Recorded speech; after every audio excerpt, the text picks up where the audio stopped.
ಇನ್ನು ಚುನಾವಣಾ ಆಯೋಗದಿಂದ ಮತಪಟ್ಟಿ ಪರಿಷ್ಕರಣೆ ಆಗ್ತಾ ಇದೆ. ಕರ್ನಾಟಕ ಸೇರಿದಂತೆ 16 ರಾಜ್ಯಗಳಲ್ಲಿ ಎಸ್ಐಆರ್ ಪ್ರಕ್ರಿಯೆ ಶುರುವಾಗಿದೆ. ಭಾರತೀಯ ಚುನಾವಣಾ ಆಯೋಗದಿಂದ ಇದಕ್ಕೆ ಸಂಬಂಧಪಟ್ಟಂತ ಆದೇಶ ಹೊರಬಿದ್ದಿದೆ. 3ನೇ ಹಂತದಲ್ಲಿ ಮತಪಟ್ಟಿ ಪರಿಷ್ಕರಣೆ ಆರಂಭಿಸಲಾಗಿದೆ.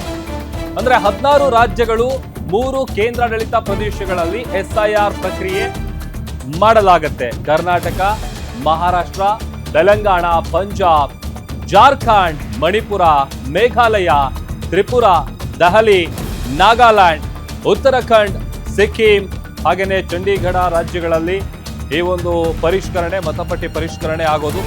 ಇದಕ್ಕೆ ಸಂಬಂಧಪಟ್ಟಂತ ಆದೇಶ ಈಗ ಹೊರಬಿದ್ದಿದೆ. ಎಸ್ಐಆರ್ ಪ್ರಕ್ರಿಯೆ ಏನಿದೆ ಅದು ಆ ವಿಚಾರಕ್ಕೆ ಸಂಬಂಧಪಟ್ಟಂತ ಆದೇಶವನ್ನ ಚುನಾವಣಾ ಆಯೋಗ ಹೊರಡಿಸಿರೋದು. ಚುನಾವಣಾ ಆಯೋಗದಿಂದ ಮತಪಟ್ಟಿ ಪರಿಷ್ಕರಣೆ ಅಂದ್ರೆ ಈ ಹಿಂದೆ ಈಗ ಬೇರೆ ರಾಜ್ಯಗಳಲ್ಲಿ ಏನ್ ಮಾಡಿದ್ರಲ್ಲ ಎಸ್ಐಆರ್, ಅದೇ ರೀತಿಯಾಗಿ ಇಲ್ಲೂ ಕೂಡ ಆ ಪ್ರಕ್ರಿಯೆಯನ್ನ ಮಾಡಲಾಗುತ್ತೆ. ಭಾರತೀಯ ಚುನಾವಣಾ ಆಯೋಗದಿಂದ ಇದಕ್ಕೆ ಸಂಬಂಧಪಟ್ಟಂತ ಆದೇಶ ಹೊರಡಿಸಲಾಗಿದೆ.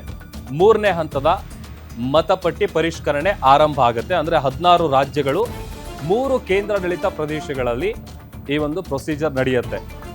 ಸೊ ಅಲ್ಲಿಗೆ ಹಳೆ ಮತಪಟ್ಟಿಯಲ್ಲಿ ಏನು ಒಂಥರ ಒಂದು ಫಿಲ್ಟರ್ ಮಾಡೋ ರೀತಿ, ಈಗ ಹಿಂದೆ ಎಲ್ಲ ಪಶ್ಚಿಮ ಬಂಗಾಳಲ್ಲೆಲ್ಲ ಆಗಿತ್ತಲ್ಲ ಎಸ್ಐಆರ್ ಪ್ರೊಸೀಜರ್ಗಳೆಲ್ಲ, ಅದೇ ರೀತಿಯಾಗಿ ಇಲ್ಲೂ ಕೂಡ ಒಂದಷ್ಟು ಆ್ಯಡ್ ಆನ್ ಆಗುತ್ತೆ, ಒಂದಷ್ಟು ಯಾವುದು ಡೂಪ್ಲಿಕೇಟ್ ಇರುತ್ತೆ, ಆ ಥರದ್ದು ಫೇಕ್ ಇರ್ತವೆ ಅಂಥವನ್ನೆಲ್ಲ ಪರಿಷ್ಕರಣೆ ಮಾಡಿ ಅಂಥವ್ರನ್ನ ಮತಪಟ್ಟಿ ಲಿಸ್ಟಿಂದ ತೆಗೆದು ಹಾಕುವಂಥ ಕೆಲಸ ಆಗುತ್ತೆ. ಒಂಥರ ಫಿಲ್ಟರ್ ಮಾಡ್ದಂಗೆ ಆ ಒಂದು ಪ್ರೊಸೀಜರು ಕರ್ನಾಟಕ ಸೇರಿದಂತೆ 16 ರಾಜ್ಯಗಳು 3 ಕೇಂದ್ರಾಡಳಿತ ಪ್ರದೇಶಗಳಲ್ಲಿ ಆರಂಭ ಆಗುತ್ತೆ. ಇದಕ್ಕೆ ಸಂಬಂಧಪಟ್ಟಂತ ಆದೇಶವನ್ನ ಭಾರತೀಯ ಚುನಾವಣಾ ಆಯೋಗ ಹೊರಡಿಸಿದೆ. ಇದು 3ನೇ ಹಂತದಲ್ಲಿ ನಡೀತಾ ಇರುವಂತ ಎಸ್ಐಆರ್ ಪ್ರೊಸೀಜರ್.